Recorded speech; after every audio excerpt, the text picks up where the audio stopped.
Hello everyone, मी आहे दीपिका आणि आपल्या या यूट्यूब चॅनलवर तुमच्या सगळ्यांचं स्वागत आहे. आपण या यूट्यूब चॅनलवर 11वी आणि 12वी फिजिक्स लर्न करणार आहे.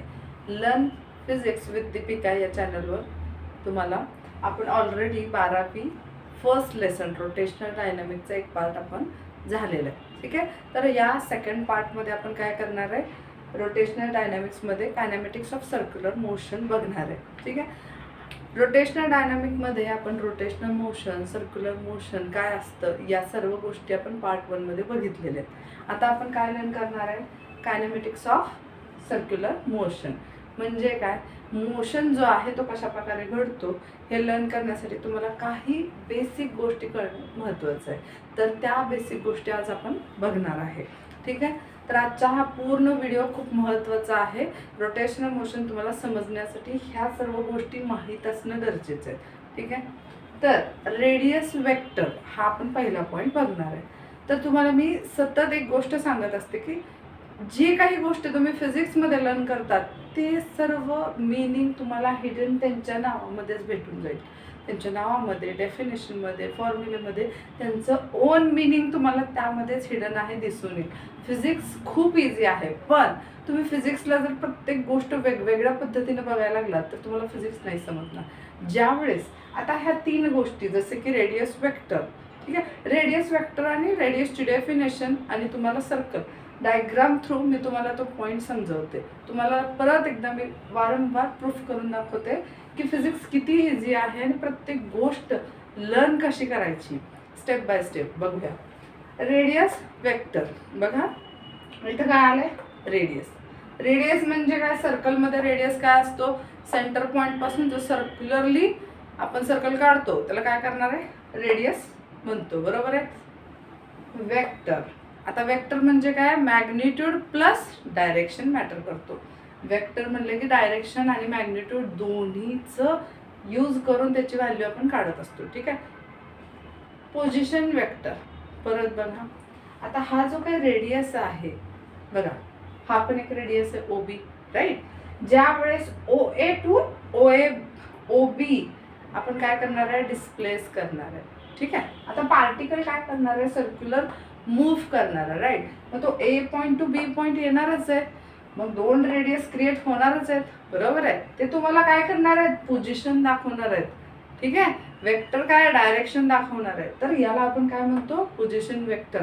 मग आपला रेडियस वेक्टर काय झाला, पोझिशन वेक्टर. म्हणजे काय झालं, पार्टिकल कुठे चाललाय आणि कोणत्या डायरेक्शनने चाललाय हे कोण सांगते, पोझिशन वेक्टर. तर सगळ्यात महत्त्वाचं काय आहे, पोझिशन वेक्टर. आता बघा, थ्रू द डायग्राम मी तुम्हाला समजवलं.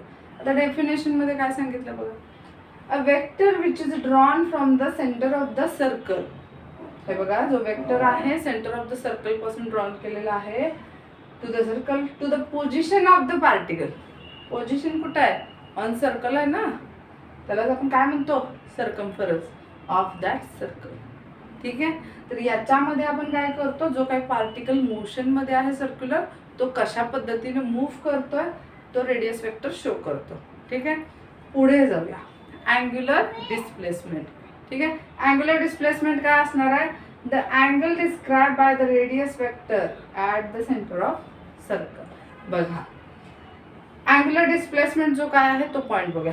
बघा, ओ ए रेडियस आहे, हा डिस्प्लेस होऊन काय करतोय, ओ बी जवळ येतोय, म्हणजे पार्टिकल मूव्ह झालाय ए टू बी. ठीक आहे, हा जो डिस्प्लेस होतोय त्यावेळेस काय, एक अँगल क्रिएट होतोय, राईट. त्या अँगलला आपण काय म्हणतोय, अँग्युलर डिस्प्लेसमेंट. ठीक आहे, त्याला आपण डिनोट काय करतोय, थिटा. ठीक आहे, आणि याच्यावर जो बार आहे तो काय शो करतोय, तो वेक्टर क्वांटिटी आहे, बरोबर आहे. पुढे जाऊ, आता डेफिनेशन मध्ये एक्सप्लेनेशन देते तुम्हाला की मीनिंग काय. Radius vector at the centre of circle describe angle. Radius जसा डिस्प्लेस होतो त्याच्यामध्ये जो अँगल क्रिएट होतो तो जो सांगतो, डिस्क्राइब करतो बाय द रेडियस वेक्टर, तो अँगल काय असणार आहे, अँग्युलर डिस्प्लेसमेंट. मग theta is equal to S upon R. बघा, इथे एक मॅथमॅटिक्स आहे, काय आहे, arc A B, length of arc A B upon radius is nothing but what, angle. So angular displacement is equal to what, S upon r, because length of arc AB is nothing but what? S, and radius is nothing but what? R. So now angular displacement is equal to S upon R कळालं. So displacement is equal to काय? R upon R into theta. Rearrangement करा. हे बघा, हा R तिकडे गेला तर काय होणार आहे? S is equal to R theta. ठीक आहे. S काय आहे? Length of arc AB. ठीक आहे. पुढे जाऊ. याचा वेक्टर फॉर्म बघा, S bar is equal to theta cross R. ज्यावेळेस एखादी वेक्टर क्वांटिटी असते त्याचा प्रोडक्ट काय असणार आहे? क्रॉसमध्ये. ठीक आहे. पुढे अँग्युलर व्हेलॉसिटी, जो आपला थर्ड पॉइंट आहे. आता तो कसा लर्न करायचा बघा. The change of angular displacement with time. Angular displacement with time म्हणजे जो काही डिस्प्लेसमेंट होतोय विदिन अ टाइम, त्याला एक टाइम लागणार आहे. त्या टाइमना जो आपण म्हणणार आहे अँग्युलर व्हेलॉसिटी. बघा, D by D T, D theta upon D T, हे काय करतो? शो करतो, डिफरन्शिएट करतो जो काही अँगल डिस्प्लेस झालेला आहे, D theta by D T. ठीक आहे. विदिन अ टाईममध्ये जो आपल्याला मिळालेला आहे त्याला आपण म्हणणार अँग्युलर व्हेलॉसिटी. मग त्याचं युनिट काय असणार आहे? Radian per second. बघा, थिटा जो आहे तो रॅडियनमध्ये मेजर केला जातो. अँग्युलर व्हेलॉसिटी काय होणार? Radian per second. बघा, आपण व्हेलॉसिटी बघितली आहे, व्हेलॉसिटीचं काय आहे? मीटर पर सेकंड. तशाच पद्धतीने याचा पण डिराइव्ह करून काढता येतं, रॅडियन पर सेकंड. ठीक आहे. याचा vector form omega bar is equal to D theta by D T. ठीक आहे. जिथं जिथं तुम्ही डिफरन्स काढता तिथं आपण काय करतो? डेरिव्हेटिव्ह यूज करतो. ठीक आहे. पुढे जाऊ. आता अँग्युलर व्हेलॉसिटीला काय महत्त्वाचं? डायरेक्शन. मी म्हणलं की हा सर्व पार्ट जो आहे वेक्टर फॉर्म आहे, तर वेक्टर फॉर्ममध्ये आपल्याला डायरेक्शन आणि मॅग्निट्यूड दोन्ही महत्त्वाचं असतं. तर आपल्याला डायरेक्शन कसं काढायचं ते बघूया. तर राईट हँड रूल वापरायचं. बघा, हा जो डायरेक्शन शो केलेला आहे त्यानुसार मी माझे काय करते? फिंगर्स रोल करते. राईट. सो रोटेट केल्यावर माझा थंब काय होतोय? अपवर्ड डायरेक्शनली जातोय. तर अँग्युलर व्हेलॉसिटी काय होणार आहे? अपवर्ड डायरेक्शनला असणार आहे. राईट. नंतर बघा, हे काय आहे? उलट काय होणार आहे? Downward direction. मग अँग्युलर व्हेलॉसिटीची डायरेक्शन काय असणार आहे? Downward direction. ठीक आहे. सेम अँग्युलर ॲक्सलरेशन आता बघूया. ठीक आहे. जसं अँग्युलर व्हेलॉसिटी बघितला सेम तशा पद्धतीने डेफिनेशन, फॉर्म्युला, त्याचेही डायरेक्शन बघायचे. बघूया. Alpha is equal to D omega पण डी टी. बघा, ज्या ज्या वेळेस अशा गोष्टी येतात ह्याला काय म्हणतात? Rate of change of angular velocity upon time. इथं पण rate of change of angular displacement upon time. Definition दोन प्रकारे सांगितली मी. डिफाईन खूप पद्धतीने करता येतं थ्रू द फॉर्म्युला. ठीक आहे. आता बघा, angular the change of angular velocity with time. जो काय अँग्युलर व्हेलॉसिटी आहे विदिन अ टाईममध्ये चेंजवाला तो काय असणार आहे? आपला अँग्युलर ॲक्सलरेशन असणार आहे. आता तुम्ही म्हणाल, हे बघा, ओ ए हा जो पोझिशन वेक्टर आहे इनिशियली, तिथं आपण काय म्हणणार आहे? First initial angular velocity omega 1, सेकंडला काय येणार आहे? ओमेगा 2. तर final velocity minus initial velocity upon time, हे तुमचं काय असणार आहे? Angular acceleration. ठीक आहे. त्याचं युनिट परत रॅड पर सेकंड स्क्वेअर. Vector form. ठीक आहे. आता ह्याचं डायरेक्शन बघूया. ह्या डायरेक्शनमध्ये दोन कंडिशन आहेत आणि दोन नवीन शब्द आहेत जे तुम्हाला सतत येणार आहेत, त्यामुळे त्यांच्यासोबत फॅमिलियर व्हा. ठीक आहे. Angular velocity increases. हे बघा, अँग्युलर व्हेलॉसिटी इन्क्रीजेस. इन्क्रीजेस म्हणजे काय? वाढणे. त्याला आपण काय करू? क्रॉस एक बाण ॲरो करून वर दाखवू. असंही आपण शो करू शकतो. ठीक आहे. आता angular velocity increases, direction of angular acceleration is same. म्हणजे काय? आता एक्झाम्पल बघा, हा अँग्युलर व्हेलॉसिटी आहे, हा इन्क्रीज करतोय, तर तुमची अँग्युलर ॲक्सलरेशन काय असणार आहे? सेम डायरेक्शनला असणार आहे. काय असणार आहे? सेम डायरेक्शनला. Second condition, angular velocity decreases म्हणजेच काय? कमी कमी होत चालली आहे, तर direction of angular acceleration is opposite. आता इथं ह्याच डायग्राममध्ये बघा, जर अँग्युलर व्हेलॉसिटी डिक्रीज होत असेल तर अँग्युलर ॲक्सलरेशन काय होतंय, अपोजिट डायरेक्शन होतंय, अँग्युलर व्हेलॉसिटीच्या अपोजिट डायरेक्शन. ठीक आहे. हा condition me through the diagram तुम्हाला समजवले. आता इथे बघूया, हा आहे इनिशियल फायनल व्हेलॉसिटी, बरोबर आहे. आता ते बघा, तुम्हाला जे डायरेक्शन मी सांगितले सेम आणि अपोजिट, ते कशा प्रकारे येते बघा. सपोज मी काय म्हणलं, अँग्युलर व्हेलॉसिटी जर वाढत असेल, बघा इथे आपण काय करूया, इनिशियलीला 5 ठेवूया. ठीक आहे. नंतर वाढून काय झालं, 10 झालं. ठीक आहे. ह्याला इथं करते, हे काय झालं, initial angular velocity is 5 then 10, म्हणजे व्हॅल्यू काय झाली, वाढली.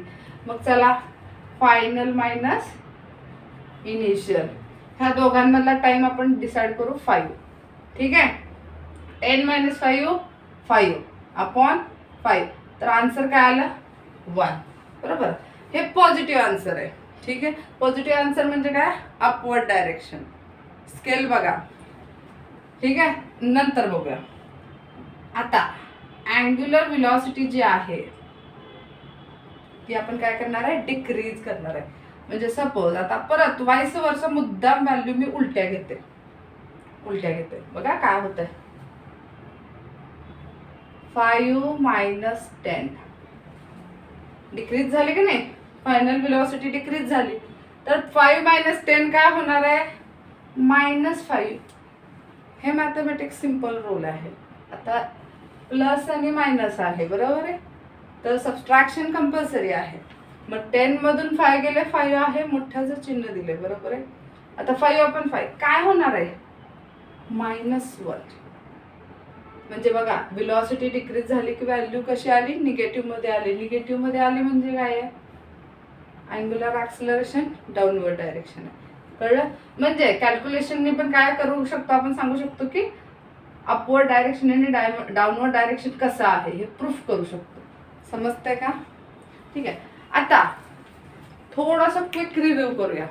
कायनेमॅटिक्स ऑफ सर्क्युलर मोशन मध्ये आपण काय काय बघितलं, कोणते कोणते पॉइंट्स बघितले बघा. फर्स्ट रेडियस वेक्टर बघितला, त्याच्याशिवाय आपल्याला सांगताच येत नाही की मोशन घडतंय, राईट. मोशन कशा प्रकारे व्हायला कोण सांगतंय, पोझिशन वेक्टर म्हणजेच रेडियस वेक्टर, त्याला डिनोट काय करतं, आर बार. ठीक आहे. त्याच्यानंतर आपण काय म्हणतोय, हा जो रेडियस आहे ए point to be point displace झाला. ठीक आहे. त्यावेळेस तो एक अँगल क्रिएट करतोय, त्याला मग आपण काय म्हणतोय, अँग्युलर डिस्प्लेसमेंट म्हणतो. त्याला आपण डिनोट काय केलं, theta. Formula theta upon S upon, theta is equal to S upon R. ठीक आहे. एस काय आहे, length of arc upon radius. ठीक आहे. पुढे जाऊया, अँग्युलर व्हेलॉसिटी. अँग्युलर व्हेलॉसिटी काय आहे, rate of change of angular displacement upon time. हे बघा, हा आणि हा जो आहे विदिन अ टाइम मध्ये काढायचा आहे, पण डिस्प्लेसमेंटचा rate of change of angular displacement upon time जो असणार आहे तो तुमचा असणार आहे अँग्युलर व्हेलॉसिटी. ठीक आहे. SI unit radian per second, SI unit radian, थिटाला आपण मेजर करतो. नेक्स्ट जाऊया, direction. Right hand thumb rule न बघणार आहे. ज्यावेळेस फिंगर्स तुमचे क्लॉकवाईज डायरेक्शन जात आहेत त्यावेळेस तो अपवर्ड डायरेक्शन आहे, अँटी क्लॉकवाईज डाऊनवर्ड डायरेक्शन आहे. हे तुमचं कशाचं डायरेक्शन आहे, अँग्युलर व्हेलॉसिटीचं आहे. परत अँग्युलर ॲक्सलरेशन बघा, अल्फा काय असणार आहे, rate of change of angular velocity upon time. बरोबर आहे. मग त्याला आपण कसं लिहिणार, final velocity upon initial velocity, angular upon T. बरोबर आहे. SI unit radian per second square. ठीक आहे. पुढे जाऊ, डायरेक्शन अँग्युलर ॲक्सलरेशनची कसे डिसाइड होणार आहे, अँग्युलर व्हेलॉसिटी इन्क्रीजेस तर डायरेक्शन काय असणार आहे, सेम ॲज अँग्युलर व्हेलॉसिटी.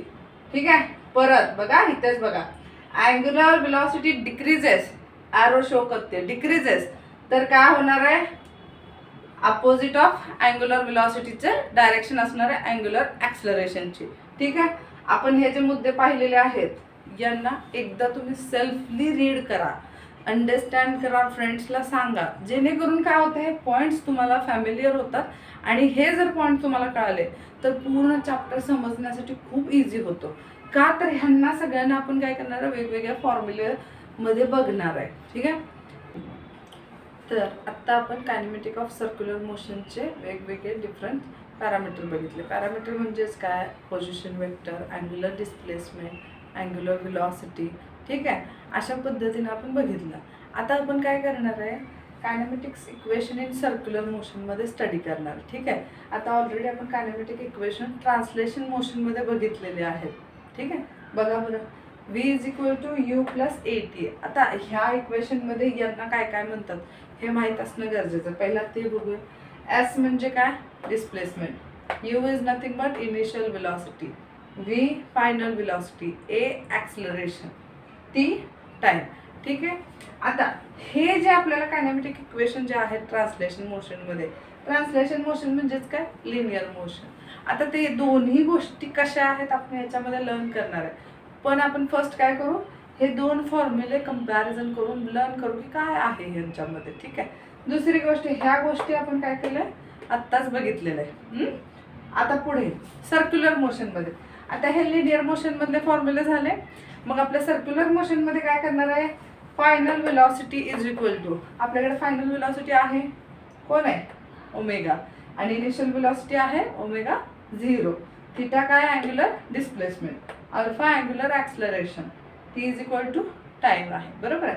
तर आपण काय केलं, या इक्वेशनला कन्वर्ट केलं सर्क्युलर मोशनमध्ये, अँग्युलर फॉर्ममध्ये. Okay, omega is equal to omega 0 plus alpha T. हे दोन्ही फॉर्म्युले एकत्र का लिहिले, जेणेकरून यांनाच रिप्लेस केलेलं आहे आपण ह्याच्यामध्ये. तिथे जे डिस्प्लेसमेंट होतं तिथं आपला अँग्युलर डिस्प्लेसमेंट थिटा रिप्लेस केलेला आहे. इनिशियल व्हेलॉसिटी ओमेगा 0 रिप्लेस केलेली आहे. दोन्ही फॉर्म्युलेज बघा, ठीक आहे. आता याच्यामध्ये हा फॉर्म्युला आपण आता जस्ट डिराइव्ह केला, डिफाईन पण केला. आता या दोघांचं इंटर रिलेशन बघायचं आपल्याला, म्हणजे ट्रान्सलेशन मोशन आणि सर्क्युलर मोशन एक साथ कसे घडतात ते बघूया, ठीक आहे. परत घ्या सर्कल आपलं. आता इमॅजिन करा की हे आपलं काय, वॉच आहे, घड्याळ आहे, ठीक आहे. आता घड्याळ पण सर्क्युलर असतं, राईट. त्या सर्कलमध्ये रेडियस तर असतोच असतो, बरोबर. त्याचे काटे फिरणार आहेत, त्याला आपण काय करू, रेडियस समजूया, ठीक आहे. तर आता ए पॉईंट टू बी पॉईंट आपण जाणार आहे, बरोबर आहे. ज्यावेळेस तुम्ही ए टू बी जाता त्यावेळेस सर्क्युलर मोशन तुम्ही करतायत, बरोबर आहे. पण त्यामध्ये एक छोटासा पार्ट तुम्ही करताय. ज्यावेळेस हा ए पॉईंट जो आहे पुढे पुढे मूव्ह होतोय, त्यावेळेस तो ॲट अ स्मॉलेस्ट डिस्टन्स काय करतो, स्ट्रेट लाईन फॉर्म करतो, राईट. मी मुद्दाम खालीपर्यंत रेष का ओढली, बिकॉज हा जो पार्ट आहे, स्मॉलेस्ट पार्टिकल जो आहे तो मूव्ह करताना जो स्मॉलेस्ट डिस्टन्स आहे तो काय कन्सिडर करणार आहे आपण, स्ट्रेट लाईन, बरोबर. स्ट्रेट लाईन म्हणजे काय, लिनियर म्हणजे काय, तो मग काय झाला, ट्रान्सलेशन मोशन. कळतंय का. हा जेव्हा ए टू बी येतोय त्यावेळेस तो सर्क्युलर मोशन सोबतच काय करणार आहे, लिनियर मोशन करणार आहे, बरोबर आहे. म्हणून ह्याला काय म्हणणार आहे आपण, लिनियर मोशन. ओके, त्यामुळे सर्क्युलर मोशन होत होत काय होणार आहे, लिनियर मोशन पण होत राहणार आहे. म्हणून काय करणार आहे आपण, या दोघांचं इंटर रिलेशन पण फाइंड आउट करणार आहे. ओके, हे फक्त हा पॉईंट महत्त्वाचा होता की ट्रान्सलेशन मोशन आणि सर्क्युलर मोशन म्हणजे काय, आणि हे दोघं मोशन कसे एक साथ वर्क करतात हे आपल्याला बघायचं होतं, ठीक आहे. तर आपण इथं थांबूया.